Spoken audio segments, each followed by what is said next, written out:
तो चलिए आज बात करते हैं ब्रेंकियोस्टोमा के अंदर फीडिंग मैकेनिज्म के बारे में।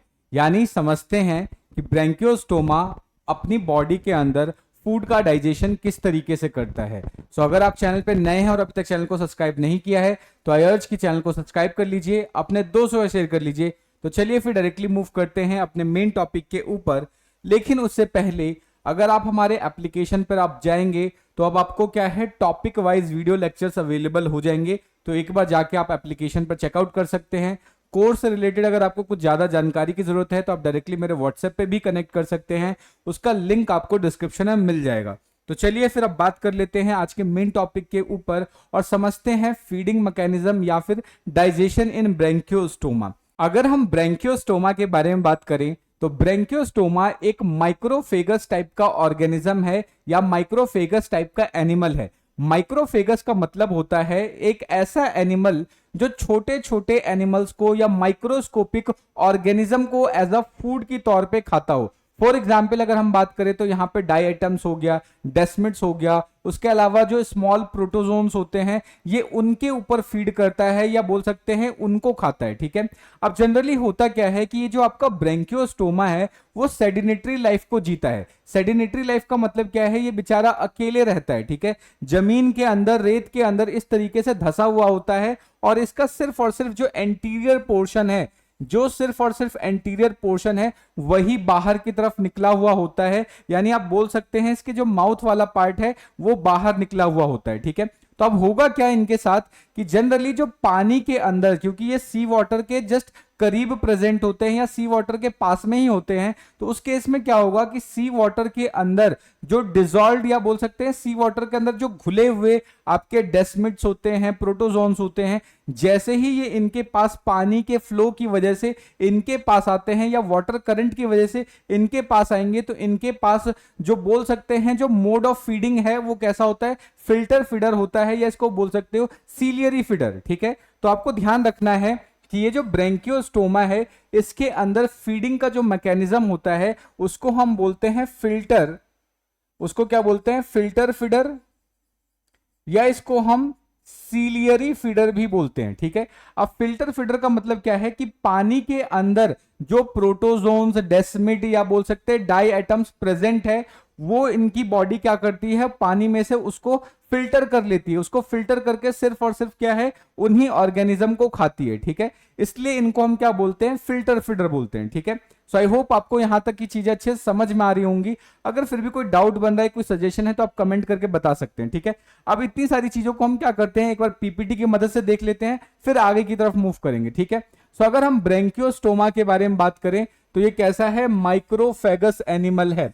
माइक्रोफेगस का मतलब जो छोटे छोटे ऑर्गेनिज्म के ऊपर फीड करता हो या उनको खाता हो, जैसे कि डाई एटम्स हो गया, डेस्मिड्स हो गया, प्रोटोजोन्स हो गया, या बोल सकते हैं कि जो माइक्रोस्कोपिक ऑर्गेनिज्म है जो सी वाटर के ऊपर फैले हुए होते हैं, उसके अंदर सस्पेंडेड होते हैं, ये उनको फीड करता है। ठीक है, नेक्स्ट अगर हम बात करें कि ब्रेंकियोस्टोमा के अंदर जो फीडिंग मैकेनिज्म है वो सीलियरी या फिल्टर फीडर होता है। फिल्टर फीडर का मतलब कि सी वाटर के अंदर जो सस्पेंडेड माइक्रो ऑर्गेनिज्म है वो उसको फिल्टर करके खाता है। ठीक है, उसको क्या होगा, पानी के अंदर वो सस्पेंडेड है, उसको फिल्टर किया और फिल्टर करने के बाद उसको ये खाता है। ठीक है, ये बिल्कुल वैसे ही खाता है जैसे एसिडियंस के अंदर होता है। एसिडियंस के अंदर भी आपको फिल्टर फीडर मैकेनिज्म देखने को मिल जाता है। ठीक है, अब सबसे इंपॉर्टेंट चीज कि ये बेचारा जो एनिमल है आपका ब्रेंकियोस्टोमा वो एक सेडिनेटरी लाइफ को फॉलो करता है या बोल सकते हैं ये अकेले रहता है। ठीक है, ये क्या होगा, सैंड के अंदर, रेत के अंदर धसा हुआ होता है और सिर्फ इसके बॉडी का जो एंटीरियर पार्ट है वही बाहर की तरफ निकला हुआ होता है या पानी की तरफ प्रेजेंट होता है। ठीक है, अब क्या होगा कि जो फूड पार्टिकल पानी के अंदर या सी वाटर के अंदर सस्पेंडेड है ये इनको फिल्टर कर लेता है और फिल्टर करने के बाद तब जाके ये इसके ऊपर फाइनली इसको खाता है। ठीक है, अब ये पूरा प्रोसेस कैसे होगा उसको अब हम डिटेल में समझेंगे। ठीक है, तो सबसे पहले मैं इमेज की मदद से पूरा प्रोसेस आपको अच्छे से एक्सप्लेन कर दूंगा, उसके बाद क्या है सारे प्रोसेस को फिर हम पीपीटी की मदद से समझ लेंगे, जिससे कि क्या है आपका सारा का सारा जो कॉन्सेप्ट है अच्छे से क्लियर हो जाएगा। ठीक है, तो पहले इस डायग्राम की मदद से समझेंगे एंड देन उसके बाद पीपीटी की मदद से इसको अच्छे से क्लियर कर लेंगे। ठीक है, अब क्या है कि इस फीडिंग मैकेनिज्म को समझने के लिए पहले हमें इसका एलिमेंट्री कैनाल के कुछ स्ट्रक्चर्स को समझना होगा। ऑल्दो हम यहाँ पे एलिमेंट्री कैनाल को ज्यादा डिटेल नहीं करेंगे, सिर्फ मैं उसके कुछ पार्ट्स आपको यहाँ पे बता दूंगा जिसकी मदद से यहाँ पे डाइजेशन होगा, और उसके बाद जो पूरा का पूरा जो एलिमेंट्री कैनाल है उसको हम नेक्स्ट वीडियो में डिस्कस कर लेंगे। ठीक है, सो ये जो आप डायग्राम देख रहे हो, ये डायग्राम आपका क्या है, ब्रेंकियोस्टोमा का है। ठीक है, अब ब्रेंकियोस्टोमा का अगर डायग्राम देखें तो ये जो सबसे आगे एक पॉइंटेड स्ट्रक्चर आप देख रहे हो, इस पॉइंटेड स्ट्रक्चर को हम बोलते हैं रोस्ट्रम। इसको क्या बोलते हैं, रोस्ट्रम बोलते हैं। ठीक है, अब रोस्ट्रम के जस्ट नीचे की साइड, ये जो रोस्ट्रम स्ट्रक्चर देख रहे हो, इसके जस्ट नीचे की तरफ, इस जस्ट नीचे की तरफ ये जो स्ट्रक्चर होगा इसको हम एंटीरियो वेंट्रल स्ट्रक्चर बोल सकते हैं। यहां पर एक ओपनिंग प्रेजेंट होती है। ठीक है, रोस्ट्रम के जस्ट नीचे एक ओपनिंग प्रेजेंट होती है जिसको बोलते हैं माउथ, जिसको क्या बोलेंगे, माउथ। और इसी माउथ के थ्रू क्या होगा कि जो वाटर है वो मेन बॉडी के अंदर एंटर करेगा। अब होगा क्या कि ये जो रोस्ट्रम का जो लेटरल इन्वेजिनेशन है, ठीक है, लेटरल इन्वेजिनेशन और डॉर्सल इन्वेजिनेशन कुछ इस तरीके का माउथ के चारों तरफ एक सर्कुलर स्ट्रक्चर बनाता है, और उस सर्कुलर स्ट्रक्चर को हम नाम देते हैं ओरल हुड। उसको क्या बोलेंगे, ओरल हुड बोलेंगे। और उस ओरल हुड के ऊपर कुछ इस तरीके से flagellated finger like structures present होता है, जिसको हम ओरल सिराई या फिर इसको बक्कल सिराई भी बोल सकते हैं। इसको क्या बोलेंगे, ओरल सिराई या बक्कल सिराई। ठीक है, नाम आपको याद रखने, क्योंकि यही सारे स्ट्रक्चर्स बेसिकली क्या है, फीडिंग मैकेनिज्म में हेल्प करेंगे। तो अभी हमने क्या पढ़ा कि रोस्ट्रम के जस्ट नीचे एक ओपनिंग प्रेजेंट होता है जिसको बोलते हैं माउथ। माउथ के चारों तरफ क्या है, एक आपको एक सर्कुलर स्ट्रक्चर देखने को मिलता है जिसको ओरल हुड बोलते हैं। ओरल हुड के ऊपर इस तरीके से आपको सिलिएटेड स्ट्रक्चर या फिंगर लाइक प्रोजेक्शंस देखने को मिल रहा है जिसको हम ओरल सिराई या बक्कल सिराई बोलते हैं। ठीक है, अब ये जो ओरल सिराई या जो बक्कल सिराई है, इसका बहुत इंपॉर्टेंट रोल होता है। अब ये क्या परफॉर्म करता है उसको समझते हैं। ओरल सिराई का काम होता है कि जो आने वाला वाटर है, जो पानी है, उसको सबसे पहले उसका केमिकल टेस्ट करता है, यानी उसको पहचानने की कोशिश करता है कि ये पानी ठीक है कि नहीं है। ठीक है, उसके अलावा ये बेसिकली जो आपका ओरल सिराई या बक्कल सिराई का काम क्या होगा कि जैसे ही ये फूड या पानी को अंदर लेता है तो ये अपने आप को इस तरीके से अरेंज कर लेता है जिससे कि एक स्ट्रक्चर छन्नी के जैसा स्ट्रक्चर बनता है। छन्नी आप लोगों ने देखा होगा घरों में आटा छानने या जो आटा को क्लीन करने के लिए यूज करते हैं, तो कुछ इस तरीके का मैश लाइक स्ट्रक्चर बना लेगा। और मैश लाइक स्ट्रक्चर बनाने से होगा क्या कि इसके अंदर से सिर्फ और सिर्फ जो छोटे फूड पार्टिकल्स हैं, सिर्फ ये उन्हीं को अंदर की तरफ अलाउ करता है, जो बड़े फूड पार्टिकल्स हैं ये उनको अलाउ नहीं करता। ठीक है, सो आई होप आपको ये वाला स्ट्रक्चर समझ में आ गया होगा। किसी भी पॉइंट पर अगर कोई डाउट बनता है तो आप डायरेक्टली कमेंट करके पूछ सकते हैं। ठीक है, सो अभी हमने सिर्फ छोटा सा पार्ट पढ़ा कि रोस्ट्रम के जस्ट नीचे एक ओपनिंग होती है जिसको हम माउथ बोलते हैं। माउथ के चारों तरफ एक सर्कुलर स्ट्रक्चर प्रेजेंट होता है जिसको ओरल हुड बोलेंगे। ओरल हुड से आपको इस तरीके का प्रोजेक्शन निकलता है जिसको हम ओरल सिराई या बक्कल सिराई बोलते हैं। ठीक है, ओरल सिराई या बक्कल सिराई का काम क्या होता है कि ये वाटर का केमिकल टेस्ट करता है। उसके अलावा ये क्या है, फूड के सिर्फ छोटे पार्टिकल्स, यानी जो छोटे फूड पार्टिकल्स है उसको अंदर एंटर करने देता है, और जो बड़े फूड पार्टिकल्स है उनको ब्लॉक कर देता है। ठीक है, ये चीज आपको ध्यान रखना है। अब जैसे ही फूड पार्टिकल ओरल इस माउथ के थ्रू अंदर एंटर करेगा, उसके जस्ट पीछे क्या होता है, आपको इस तरीके का एक बड़ा सा स्ट्रक्चर, इस तरीके से एक बड़ा सा स्ट्रक्चर देखने को मिल रहा है। ये वाला, ये कुछ इस तरीके का बड़ा स्ट्रक्चर देखने को मिल रहा है। ठीक है, इस स्ट्रक्चर को हम बोलते हैं वेस्टिब्यूल। इस स्ट्रक्चर को क्या बोलेंगे, वेस्टिब्यूल बोलते हैं, या इसको स्टोमोडियम भी बोलते हैं। ठीक है, वेस्टिब्यूल या इसको स्टोमोडियम, इसको स्टोमोडियम भी बोलते हैं। स्टोमोडियम इसलिए बोलते हैं क्योंकि यहां पर एक्टोडर्म की लाइनिंग प्रेजेंट होती है। ठीक है, यहां पर क्या होती है, एक्टोडर्म की लाइनिंग प्रेजेंट होती है। अब एक चीज आपको अच्छे से गांठ बांध करके याद रखनी है कि जो ब्रेंकियोस्टोमा का जो पूरा एलिमेंट्री कैनाल होता है वो फुल्ली सिलिएटेड होता है। एक ट्यूब का स्ट्रक्चर होगा, यानी पूरा यहां पर क्या होगा, माउथ भी होगा और एनस भी होगा। ठीक है, यानी यहां पर जो एलिमेंट्री कैनाल होता है वो कंप्लीट टाइप का होगा, और पूरे एलिमेंट्री कैनाल के अंदर आपको सीलिया देखने को मिलेगा, क्योंकि यहां पर जो सीलिया है वो बहुत इंपॉर्टेंट रोल प्ले करते हैं। इसलिए ये जो ब्रेंकियोस्टोमा है, इनका पूरा का पूरा जो एलिमेंट्री कैनाल का हर एक स्ट्रक्चर सिलिएटेड होता है। ठीक है, इस चीज को आप याद रखेंगे। तो अभी हमने क्या पढ़ा, माउथ के जस्ट पीछे एक बड़ा सा इस तरीके से खाली सा चैम्बर होता है जिसको हम वेस्टिब्यूल बोलते हैं, या इसको स्टोमोडियम भी बोल सकते हैं। ये चीज आपको याद रखना है। अब ये जो वेस्टिब्यूल है, वेस्टिब्यूल के अंदर ही आपको कुछ इस तरीके के प्रोजेक्शंस देखने को मिल रहे हैं, इस तरीके के कुछ प्रोजेक्शंस देखने को मिलेंगे और इस प्रोजेक्शंस के ऊपर सीलिया भी प्रेजेंट होता है, ठीक है। तो ये जो प्रोजेक्शन है, इस प्रोजेक्शन को हम व्हील ऑर्गन बोलते हैं, ठीक है। अब इस व्हील ऑर्गन का काम क्या होगा कि जनरली ये जब रोटेट करता है तो एक वॉर्टेक्स का फॉर्मेशन होगा और बेसिकली जब ये रोटेट करेगा तो एक वैक्यूम क्रिएट करेगा और वैक्यूम क्रिएट करने से क्या होता है कि पानी बाहर से अंदर की तरफ एंटर कर पाता है, ठीक है। सो ये पानी को बाहर से अंदर की तरफ लाने में ये हेल्प करेगा, ये चीज आपको याद रखना है। अब क्या होगा कि ये जो आपका व्हील ऑर्गन है, व्हील ऑर्गन के जस्ट पीछे एक थिन मेम्ब्रेन, एक मेम्ब्रेन प्रेजेंट होता है, सर्कुलर मेम्ब्रेन। उस मेम्ब्रेन को हम बोलते हैं वेलम।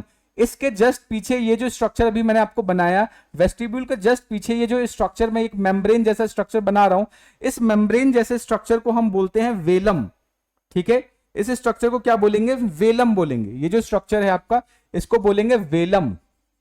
और इस वेलम के ऊपर इस तरीके से आपको प्रोजेक्शंस देखने को मिल रहे हैं, ठीक है। ये आपको क्या है, इस तरीके से प्रोजेक्शंस देखने को मिल रहे हैं, जिसको वेलार ऑर्गन बोल रहे हैं या वेलार स्ट्रक्चर्स बोलेंगे, ठीक है। ये चीज आपको याद रखना है। तो वेलम के जस्ट पीछे इस तरीके का ये आपको प्रोजेक्शंस देखने को मिल जाता है, ठीक है। अब ये जो प्रोजेक्शंस हैं, इस प्रोजेक्शंस के जस्ट पीछे यहां पर भी आपको बीच में एक ओपनिंग देखने को मिल रही है। इस ओपनिंग को हम बोलते हैं एंटीरियोस्टोम, ठीक है। इसको हम क्या बोलेंगे? एंटीरियोस्टोम। एंटीरियोस्टोम का काम क्या होगा कि जो फूड आ रहा है, ये जो फूड या वाटर है आपके वेस्टिब्यूल से होने के बाद ये क्या है, डायरेक्टली फूड को यहाँ पे फेरिंग्स में लेके जाना होता है। तो फेरिंग्स तक ले जाने के लिए यहाँ पर ये ओपनिंग प्रेजेंट होती है, जिसको एंटीरियोस्टोम बोलते हैं, ठीक है। सो जो फूड है या जो वाटर है, इस एंटीरियोस्टोम की मदद से इस बड़े से स्ट्रक्चर में जाएगा और इस बड़े से स्ट्रक्चर को हम क्या बोलते हैं? फेरिंग्स बोलते हैं, ठीक है। अब यहां से चीजें थोड़ी कॉम्प्लेक्स हो जाती है, तो आपको यहां से चीजें अच्छे से समझनी होगी, ठीक है। तो ये जो स्ट्रक्चर है, ये आपका फेरिंग्स है, ठीक है। अब फेरिंग्स के साथ आपको ध्यान रखना होगा कि फेरिंग्स के जस्ट नीचे यहां पर एक छोटा सा स्ट्रक्चर, एक छोटा सा आपको स्पेस देखने को मिल रहा है, एक छोटा सा स्पेस देखने को मिल रहा है। इस स्पेस को हम बोलते हैं एट्रियम। इस स्पेस को हम क्या बोलते हैं? एट्रियम। और फाइनली आगे जाके यहां पर एक ओपनिंग होती है, जिसको हम बोलते हैं एट्रियल पोर। इसको क्या बोलेंगे? एट्रियल पोर। तो ध्यान रखना है, फेरिंग्स के जस्ट नीचे यहां पर एक ओपनिंग या एक बोल सकते हो गैप प्रेजेंट होता है, एक खाली जगह प्रेजेंट होता है, जिसको हम क्या बोलेंगे? एट्रियम। और एट्रियम पीछे की जगह जाके एक जगह ओपनिंग इसकी खुलती है, जिसको हम एट्रियल पोर बोलते हैं। अब होगा क्या, उसको समझते हैं। यहां से जो वाटर है वो डायरेक्टली फेरिंग्स के अंदर आएगा। अब फेरिंग्स के अंदर जब वाटर आता है, तो इस फेरिंग्स के ऊपर, जैसे सपोज करो कि ये हमारा पूरा का पूरा ब्रेंकियोस्टोमा है। Let me show. मान लेते हैं जो रिमोट है, रिमोट को हमने ब्रेंकियोस्टोमा बोल रखा है और ब्रेंकियोस्टोमा इस तरीके से लिटरली कंप्रेस्ड होता है, चिपटा हुआ होता है, ठीक है। तो क्या होगा कि जैसे ये वाला इसका जो वॉल है, ये पूरा है, जैसे मान लेते हैं ये पूरा फेरिंग्स है, ये वाला जो स्ट्रक्चर है इसको हमने क्या मान लिया? ये फेरिंग्स है, ठीक है। अब फेरिंग्स का ये जो लेटरल साइड होगा, ये जो लेटरल साइड होगा, इस लेटरल साइड के ऊपर बहुत छोटे छोटे, यहां पे बहुत छोटे छोटे खाली स्पेस प्रेजेंट होते हैं, स्लिट्स प्रेजेंट होते हैं, जिनको गिल सेल्स बोलते हैं, ठीक है। अब ये जो इसके ऊपर जो गिल सेल्स प्रेजेंट होंगे, गिल सेल्स का काम क्या होता है उसको समझते हैं, ठीक है। तो जनरली यहां से जो पानी आएगा, पानी के अंदर क्या है? फूड भी मिला हुआ है। तो जैसे ही पानी इसके अंदर आएगा, तो जैसे मान लेते हैं ट्यूब है, वो ट्यूब के अंदर पानी एंटर आया, लेकिन वो बाहर से ट्यूब के अंदर क्या है? छेद है। तो पानी क्या होगा? उस छेद से बाहर निकल जाएगा। वो जो छेद होता है, जो होल होता है, उसको हम क्या बोल रहे हैं? गिल सिल्ट्स बोल रहे हैं, ठीक है। तो यहां से होगा क्या? पानी तो आएगा, लेकिन गिल सिल्ट्स की मदद से सारा का सारा पानी आपका कहां चला जाता है? एट्रियम के अंदर एंटर कर जाता है। यानी फेरिंग्स के अंदर पानी प्लस फूड दोनों ही एंटर करते हैं, लेकिन गिल सिल्ट से क्या होगा कि पूरा का पूरा पानी आपके इस एट्रियम चैम्बर में चले जाएगा और यहां से पानी एट्रियम चैम्बर से निकलने के बाद इस ओपनिंग के थ्रू, इस एट्रियल पोर के थ्रू पानी बाहर चला जाता है, ठीक है। सो अभी सबसे पहले हम वाटर का पाथवे समझते हैं, उसके बाद फिर क्या है? डाइजेशन समझेंगे। तो पानी के साथ क्या होगा? मान लेते हैं सी वाटर है, सी वाटर के अंदर क्या है? जो माइक्रोस्कोपिक जो ऑर्गेनिज्म है वो सस्पेंडेड होगा। तो पानी प्लस फूड उसका दोनों क्या है? माउथ की मदद से कहां पहले एंटर करेंगे? वेस्टिब्यूल में एंटर करेंगे, ठीक है। वेस्टिब्यूल में क्यों एंटर करते हैं? क्योंकि यहाँ पे जो व्हील ऑर्गन है एक प्रेशर क्रिएट करता है, एक वैक्यूम क्रिएट करता है, जिसकी वजह से फूड यहाँ और पानी दोनों एंटर करते हैं। वेस्टिब्यूल से क्या होगा कि यहां पर आपका एंटीरियर स्टोम की मदद से डायरेक्टली आपका ये जो पानी है कहां पर एंटर करता है? फेरिंग्स में एंटर करता है। अब क्योंकि फेरिंग्स का जो लेटरल वॉल होता है, उस लेटरल वॉल पे आपके गिल सेल्स प्रेजेंट होते हैं। गिल सेल्स का मतलब क्या है कि छोटे छोटे होल्स, पैरेलल होल्स प्रेजेंट होते हैं। उन होल्स की मदद से सारा का सारा जो पानी है वो आपकी इस एट्रियल चैम्बर में आ जाएगा, और पानी एट्रियल चैम्बर में आने के बाद डायरेक्टली यहां से ये जो एट्रियल पोर है, इस पोर से पानी निकल जाएगा। पानी तो सारा बॉडी के बाहर हो गया, अब बचा फूड। अब फूड रह जाएगा। अब फूड को हमें डाइजेस्ट कैसे करता है उसको समझना है, वो आज का हमारा मेन टॉपिक है। उसी को हम क्या बोल रहे हैं? फीडिंग मैकेनिज्म बोल रहे हैं। अब होगा क्या कि डायरेक्टली यहां पर क्या होगा, पानी तो बाहर जा चुका है, अब सिर्फ बचा फूड। अब फूड कैसे बाहर निकलता है उसको समझने की कोशिश करते हैं, या फूड का डाइजेशन कैसे होता है उसको समझने की कोशिश करते हैं। जनरली जैसे ही फूड इसके अंदर आएगा, फेरिंग्स के अंदर, अब ये ध्यान रखना है कि पानी अब अवेलेबल नहीं है। पानी को ऑलरेडी हम क्या है, एट्रियल पोर की मदद से बाहर निकाल चुके हैं। अब जैसे ही फूड आपके फेरिंग्स के अंदर आएगा, फेरिंग्स के अंदर फूड आने के बाद क्या है, क्योंकि जनरली यहां पर ये जो स्ट्रक्चर आप देख रहे हो, ये वाला जो स्ट्रक्चर आप देख रहे हो, इस स्ट्रक्चर को हम बोलते हैं एंडोस्टाइल। इस स्ट्रक्चर को क्या बोलते हैं? एंडोस्टाइल बोलते हैं। अब ध्यान रखना कि हायर ऑर्गेनिज्म के अंदर ये जो एंडोस्टाइल है, ये बाद में बेसिकली थायराइड ग्लैंड में कन्वर्ट हो जाता है। लेकिन यहां पर ये जो एंडोस्टाइल है, ये एंडोस्टाइल एक म्यूकस सिक्रीट करता है। ये क्या सिक्रीट करता है? म्यूकस सिक्रीट करता है। अब जैसे ही ये म्यूकस सिक्रीट करेगा, तो क्योंकि फूड में से तो पानी निकल चुका है, तो सिर्फ फूड बचा है। तो ये फूड क्या करेगा, ये जहां से जो म्यूकस सिक्रीट करेगा, ये फूड के ऊपर चारों तरफ इस तरीके से म्यूकस का सिक्रीशन होना स्टार्ट हो जाएगा। इस तरीके से म्यूकस का सिक्रीशन होना स्टार्ट हो जाएगा। अब जब म्यूकस का सिक्रीशन हो जाएगा, म्यूकस के सिक्रीशन के बाद, अब क्योंकि ये भारी हो चुका है, क्योंकि जैसे ही फूड के ऊपर म्यूकस चिपक जाएगा तो फूड क्या हो चुका है? भारी हो चुका है, और ऑटोमेटिकली क्या है, नीचे की तरफ बैठना स्टार्ट कर देगा, नीचे की तरफ आना स्टार्ट करेगा। ठीक है, लेकिन इसको नीचे यहां पे सेटल नहीं करना होता।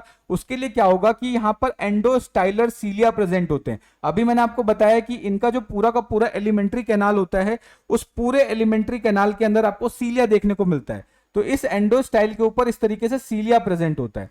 ये सीलिया क्या करेगा, इस पर्टिकुलर म्यूकस वाले फूड को ऊपर की तरफ धक्का देगा। तो जैसे ही ये ऊपर की तरफ धक्का देगा, तो फूड क्या है, यहां पे फेरिंग्स में ऊपर की तरफ जाएंगे, और जैसे ही ये ऊपर की तरफ जाएगा, तो ये इस पर्टिकुलर इस रीजन में आता है, और इस रीजन को हम बोलते हैं एपीफेरिंजियल ग्रूव। इसको क्या बोलेंगे? एपीफेरिंजियल ग्रूव बोलेंगे। अब ये जो एपीफेरिंजियल ग्रूव है, यहां पर सारा का सारा फूड क्या है, एपीफेरिंजियल ग्रूव के पास आ जाएगा, और एपीफेरिंजियल ग्रूव के पास भी यहां पर सीलिया प्रेजेंट होगा।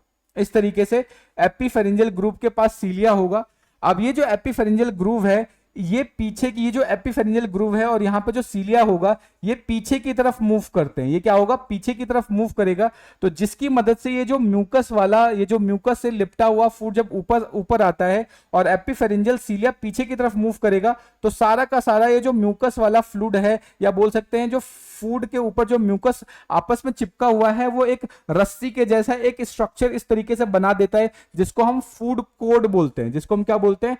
फूड कॉर्ड बोलते हैं। और ये जो फूड कॉर्ड है, ये आगे की तरफ मूव करेगा, और फेरिंग्स के जस्ट बाद ये जो आगे स्ट्रक्चर बनता है, इसको हम ईसोफेगस बोलते हैं। तो सारा का सारा म्यूकस के अंदर लिपटा हुआ फूड क्या होगा, आगे की तरफ मूव करेगा। फेरिंग से अब कहां जाएगा?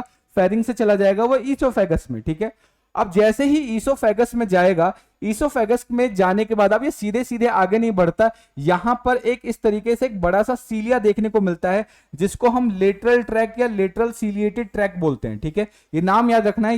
ये बड़ा सा सीलिया स्ट्रक्चर देखने को मिल रहा है, जिसको हम लेटरल सीलिएटेड ट्रैक बोलते हैं। ठीक है, अब ये लेटरल सीलिएटेड ट्रैक करेगा क्या कि जो भी यहां से म्यूकस में लिपटा हुआ फूड है, उसको ये धक्का देके सीधे आगे ना जाके इस बड़े से स्ट्रक्चर में भेज देता है, और इस बड़े से स्ट्रक्चर को हम बोलते हैं मिडगट डाइवर्टिकुलम। इस बड़े स्ट्रक्चर को क्या बोलेंगे? मिडगट डाइवर्टिकुलम बोलेंगे। और आपको ध्यान रखना है कि ये जो मिडगट डाइवर्टिकुलम है, ये एक बहुत इंपॉर्टेंट स्ट्रक्चर है, क्योंकि ये बहुत सारे एंजाइम्स को सिक्रीट करता है। ठीक है, अब यहां पर क्या होगा, इस मिडगट डाइवर्टिकुलम के अंदर एक स्पेशल टाइप का सेल होता है, जिसको जाइमोजेन बोलते हैं। जिसको क्या बोलेंगे? जाइमोजन सेल बोलेंगे। और ये जो जाइमोजन सेल है, ये बहुत सारे एंजाइम सिक्रीट करता है। फॉर एग्जांपल अमाइलेज हो गया, प्रोटीएज हो गया, लाइपेज हो गया। तो ये बेसिकली क्या है, फूड के अंदर जो प्रेजेंट कार्बोहाइड्रेट, प्रोटीन्स या जो लिपिड्स है, उनको ये तोड़ने का काम करता है, उनके ब्रेकडाउन का काम करता है। ठीक है, तो यहां पर क्या होगा कि ये जो जाइमोजन सेल्स हैं ये इस फूड को फर्दर यहां पर ब्रेक कर देते हैं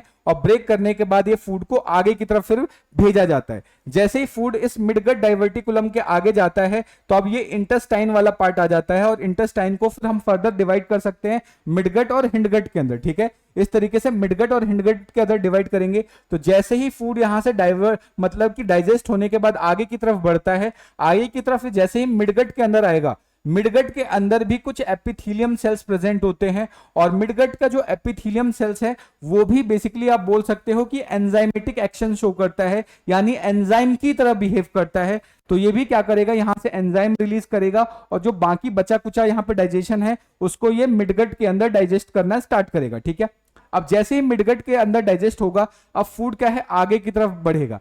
जैसे ही आगे की तरफ बढ़ता है वहां पर आपको कुछ इस तरीके से रिंग जैसे स्ट्रक्चर्स देखने को मिल जाते हैं और इन रिंग्स को हम क्या बोलते हैं, इलियोकोलिक रिंग बोलते हैं। अब ये जो इलियोकोलिक रिंग है इसके अंदर जो फूड है उस फूड को रोटेट किया जाता है, रोटेट करके फूड को स्मैश किया जाता है, उसको और मतलब कि बोला जाए तो ग्राइंड किया जाता है, जिसकी वजह से इसका फर्दर यहां पर डाइजेशन होता है। ठीक है, अब जब फर्दर अच्छी तरीके से डाइजेशन हो जाएगा फिर हिंडगट के अंदर क्या होता है, एब्जॉर्प्शन होना स्टार्ट हो जाता है वाटर्स का। ठीक है, और यहां पर एब्जॉर्प्शन होने के बाद जो भी कुछ बचा कुचा रह जाता है उसको एनस की मदद से बाहर में एज अ वेस्ट के तौर पे निकाल दिया जाता है। ठीक है, तो इस तरीके से पूरा का पूरा यहां पर जो फीडिंग मैकेनिज्म है वो इस तरीके से कंप्लीट होता है। ठीक है, अब यहां पर कुछ चीजें और भी आपको यहां पर जो ध्यान रखनी है वो क्या चीजें ध्यान रखनी है उसको एक बार देख लेते हैं। ठीक है, कोई भी सिस्टम तो 100% एफिशिएंट होता नहीं है, कुछ ना कुछ दिक्कतें जरूर आती हैं। ठीक है, अब हम समझेंगे कि यहां पर क्या क्या दिक्कतें हैं और उनको ब्रैंकियोस्टोमा किस तरीके से ओवरकम करता है। ठीक है, तो जनरली क्या है कि बेसिकली फंक्शन तो ये होता है बक्कल सिराई या फिर ओरल सिराई का कि यहां से सिर्फ और सिर्फ स्मॉल पार्टिकल ही अंदर एंटर करे। ठीक है, लेकिन कभी कभी ऐसा होता है कि इस बीच में कुछ ऐसे पार्टिकल्स हैं जो बड़े बड़े पार्टिकल्स हैं वो भी ट्रैप हो जाते हैं, वो भी अंदर चले जाते हैं। ठीक है, और इवन कुछ जो पार्टिकल है वो डायरेक्टली एंट्रियोस्टोम की मदद से डायरेक्टली सीधे नहीं जाते, कुछ ऊपर की तरफ यहां पर चले जाते हैं। ठीक है, तो यहां पर जैसे ही ऊपर की तरफ जाएंगे तो इनको दोबारा से मेन स्ट्रीम में लाने के लिए मतलब क्या किया जाता है, तो यहां पर बेसिकली एक हेडसेक पिट होता है। ठीक है, हेडसेक पिट क्या करेगा, वो फिर से म्यूकस सिक्रीट करेगा और उस फूड के साथ मिक्स होके दोबारा से उसके बाद क्या है उसको मेन स्ट्रीम में भेज दिया जाता है। ठीक है, उसके अलावा क्या होगा कि ये जो व्हील ऑर्गन है या जो वेलर ऑर्गन्स है या जो वेलर स्ट्रक्चर्स है इनके ऊपर भी बहुत सारे फूड पार्टिकल इस तरीके से चिपक जाते हैं। ठीक है, जिसकी वजह से इसकी एफिशिएंसी डाउन हो सकती है। तो उससे ओवरकम करने के लिए क्या करता है कि यहां पर ये जो एट्रियम है, एट्रियम के अंदर ट्रांसवर्स मसल होते हैं,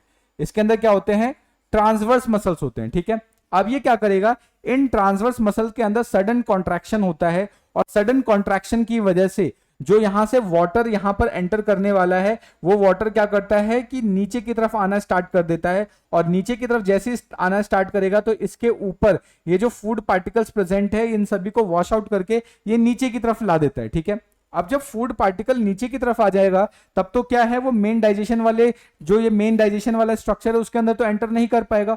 उस केस में उसको डाइजेस्ट करने के लिए क्या होता है कि ये जो आपका एट्रियम है यहां पर रीनल पेपिला प्रेजेंट होता है। यहां पे क्या प्रेजेंट होगा, रीनल पेपिला, यहां पे रीनल पेपिला और फेगोसाइटिक सेल्स प्रेजेंट होंगे। तो जो फूड पार्टिकल इस एट्रियम के अंदर आ जाता है उसको इंटरसेल्युलर डाइजेशन के लिए आपका रीनल पेपिला या फेगोसाइटिक सेल्स प्रेजेंट होते हैं। ठीक है, तो ये चीज आपको इसके बारे में याद रखना है। तो एक बार मैं इसको क्या है फटाफट सबको सम अप कर देता हूं सो दैट कि आपको सारी चीजें अच्छे से क्लियर हो जाए। ठीक है, तो जनरली आपको ध्यान क्या रखना है कि जैसे ही यहां पर फिल्टर फीडर मैकेनिज्म की मदद से जैसे ही फूड या बोल सकते हैं वाटर बॉडी के अंदर एंटर करता है तो व्हील ऑर्गेनिक वॉर्टेक्स क्रिएट करता है जिसकी वजह से यहां पर प्रेशर जनरेट होगा या वैक्यूम क्रिएट होगा जिसकी वजह से पूरा का पूरा पानी अंदर एंटर करेगा। एंटर करने के बाद यहां पर वेस्टिब्यूल में जाएगा, वेस्टिब्यूल में जाने के बाद क्या है एंटीरियर स्टोम से डायरेक्टली जो पानी है और उसके अंदर जो फूड है वो डायरेक्टली फेरिंग्स में चला जाएगा।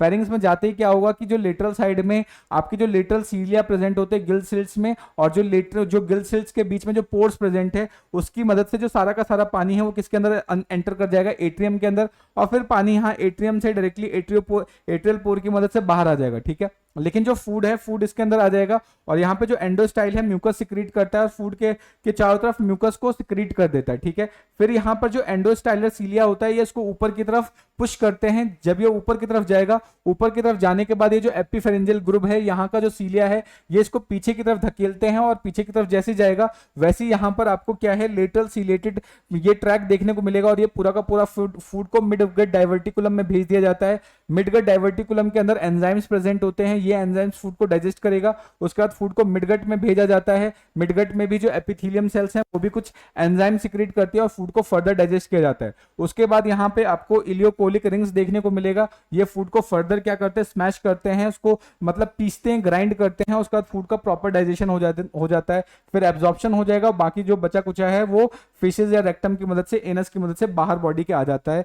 तो इस तरीके से पूरा का पूरा इनका फीडिंग मैकेनिज्म चलता है। सो आई होप आपको ये सारी चीजें अच्छे से क्लियर हो गई होंगी। अगर फिर भी कोई डाउट है, कोई सजेशन है तो आप कमेंट करके बता सकते हैं, ठीक है। अब हम क्या करते हैं, इन सभी चीजों को फटाफट तेजी से अब क्या है इस पर्टिकुलर पीपीटी की मदद से समझ लेते हैं, ठीक है। तो चलिए फिर स्टार्ट करते हैं वन बाय वन। तो जनरली क्या होगा कि जो रोटरी मूवमेंट है सीलिया का, ठीक है, सीलिया कौन सा, व्हील ऑर्गन का, ये वाला, ये जो व्हील ऑर्गन है उसकी वजह से क्या है कि रोलिंग करंट जनरेट होगा और क्या है पानी मुंह के थ्रू मतलब क्या है बॉडी के अंदर एंटर करता है, ठीक है। अभी जो बक्कल सिराई है जिसको हम क्या बोल रहे थे, ओरल सिराई भी बोल रहे थे, वो बेसिकली क्या करेगा, मेश की तरह वर्क करेगा और जो लार्जर फूड पार्टिकल है और सैंड पार्टिकल है उसको ब्लॉक कर देता है, उसको मेन बॉडी के अंदर एंटर करने नहीं देता, ठीक है। उसके बाद जो मेन फूड है वो आपका यहां से क्या है, व्हील ऑर्गन के बाद ये वेलार टेंटिकल्स होते हैं, वेलार टेंटिकल्स के पास जाएगा। वहां पर क्या है कि जो फूड है ये इस स्ट्रक्चर से निकल के जाएगा जिसको एंटीरियोस्टोम बोलते हैं, ठीक है। और वेलार टेंटिकल्स के बाद फूड डायरेक्टली आपका किस में एंटर करेगा, फेरिंग्स के अंदर एंटर करता है, ठीक है। अब होगा क्या कि जो आपका वेलार टेंटिकल्स है उसके अलावा अगर हम बात करें ओरल सिराई है, ये बेसिकली क्या करता है, एज अ कीमो रिसेप्टर की तरह वर्क करता है। यानी ये जो आने वाला जो पानी है उसके नेचर, उसके केमिकल नेचर और फूड पार्टिकल को टेस्ट करता है कि किस नेचर का है, ठीक है। उसके अलावा जो फूड पार्टिकल्स है, ठीक है, फूड पार्टिकल डायरेक्टली क्या है उसके अंदर अगर कुछ फूड पार्टिकल ब्लॉक कर दिए जाते हैं या मेन एंटीरियोस्टोम की तरफ नहीं जाएंगे तो यहाँ पे हेडशेक पिट होता है, हेडशेक पिट भी म्यूकस सिक्रीट करके दोबारा से उसको मेन स्ट्रीम में भेज देता है। ये चीज आपको याद रखना है। यानी फूड पार्टिकल को पुश करके क्या करेगा, दोबारा से एंटीरियोस्टोम से फेरिंग्स के अंदर भेज दिया जाता है। ये चीज आपको याद रखना है, ठीक है। नेक्स्ट अगर हम बात करें कि यहां पर जो एंट्रियोपोर है वो पीरियोडिकली उसके अंदर कॉन्ट्रैक्शन होता है क्योंकि उसके अंदर ट्रांसवर्स मसल्स प्रेजेंट होते हैं। अब इस ट्रांसफर मसल से बेसिकली क्या होगा कि आपको एक रिजेक्शन करंट का फॉर्मेशन होता है और ये रिजेक्शन करंट बेसिकली क्या करते हैं, फोर्सफुली जो एंटीरियोस्टोम और माउथ है वहां से पानी से बेसिकली आपके वेलार टेंटिकल्स और बक्कल सिराई को साफ करने का काम करते हैं। क्योंकि अगर उसके ऊपर कुछ फूड पार्टिकल जमा हो चुके हैं तो उसकी एफिशिएंसी कम ना हो जाए, इसलिए यहाँ पे जो ये रिजेक्शन करंट है वो जो बेसिकली ट्रांसवर्स मसल्स के कॉन्ट्रैक्शन से डेवलप होता है उससे ये उनको साफ करने का काम करता है, ठीक है। और यहाँ पर ध्यान रखना है कि फेरिंग्स एक इंपॉर्टेंट रोल प्ले करता है, ये चीज आपको याद रखना है, ठीक है। अब होगा क्या कि जो फेरिंग्स है, फेरिंग्स के अंदर आपको गिल सिल्ट्स प्रेजेंट होते हैं और गिल सिल्ट्स की मदद से जो लेटरल सीलिया है या जो गिल बार्स है उनकी मदद से जो पानी है वो आपका बेसिकली कहाँ एंटर करता है, एट्रियम में एंटर करेगा और एट्रियम में एंटर करने के बाद वो डायरेक्टली एट्रियोपोर की मदद से बाहर चला जाता है, ठीक है। ये चीज आपको याद रखना है।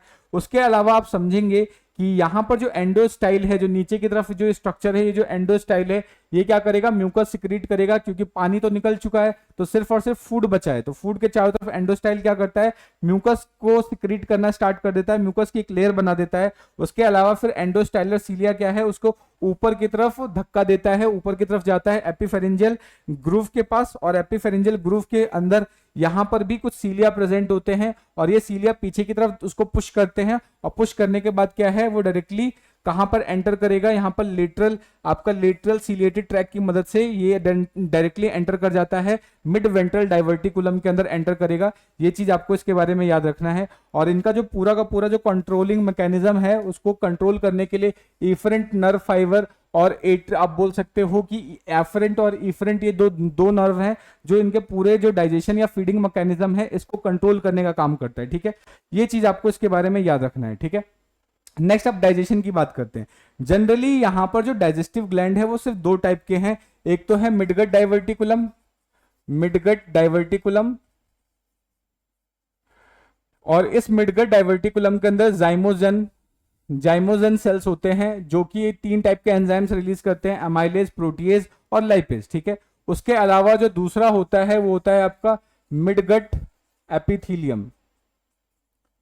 ये भी क्या है, एंजाइम्स का सिक्रीशन करते हैं और ये फूड को डाइजेस्ट करने में हेल्प करते हैं। ये चीज आपको याद रखना है, ठीक है। तो यही चीज हमने यहाँ पर मेंशन कर रखा है कि पूरा का पूरा प्रोसेस होता है, और जो इलियोकोलिक रिंग्स होता है वो बेसिकली फूड के रोटेशन में हेल्प करता है। ये चीज आपको याद रखना है, ठीक है। तो जनरली क्या है कि जो फूड मटेरियल है वो जाइमोजन सेल्स के थ्रू जो एंजाइम्स निकलता है उसके साथ मिक्स होगा, मिक्स होने के बाद पीछे की तरफ उसको भेजा जाता है। और ध्यान रखना है कि यहाँ पे जो एंजाइम होगा अमाइलेज, लाइपेज और प्रोटीजेज होता है, ठीक है। सबसे इंपॉर्टेंट चीज कि यहाँ पर पेप्सिन एंजाइम नहीं होता, पेप्सिन एंजाइम यहाँ पर एब्सेंट होता है, ठीक है। तो ये चीज आपको याद रखना है कि पेप्सिन एंजाइम यहाँ पर एब्सेंट होगा। प्लस यहाँ पे जो डाइजेशन है वो इंट्रासेल्युलर और एक्स्ट्रा सेल्युलर दोनों ही होता है। इंट्रासेल्युलर की बात करें तो फेगोसाइटिक सेल्स के अंदर होगा, और फेगोसाइटिक जो डाइजेशन होता है वो तब होता है जब फूड पार्टिकल आपका एट्रियल, ये जो एट्रियम वाला स्ट्रक्चर है, इस एट्रियम वाले स्ट्रक्चर के अंदर फूड पार्टिकल आ जाए तब यहाँ पर फेगोसाइटिक डाइजेशन होगा। ये चीज आपको इसके बारे में अच्छे से याद रखना है। और यहाँ पर क्या होगा, फेगोसाइटिक सेल या रीनल पेपिला प्रेजेंट होता है, वो रीनल पेपिला क्या करेगा, उसको डाइजेस्ट करने में हेल्प करता है। ये चीज आपको याद रखना है, ठीक है। तो इसी के साथ हमारा आज का जो लेक्चर है वो यहीं पे समाप्त होता है। होप आपको सारी चीजें अच्छे से समझ में आ गई होंगी। अगर फिर भी कोई डाउट है, कोई सजेशन है तो आप कमेंट करके बता सकते हैं। मिलते हैं नेक्स्ट वीडियो में, तब तक के लिए जय हिंद दोस्तों, थैंक यू।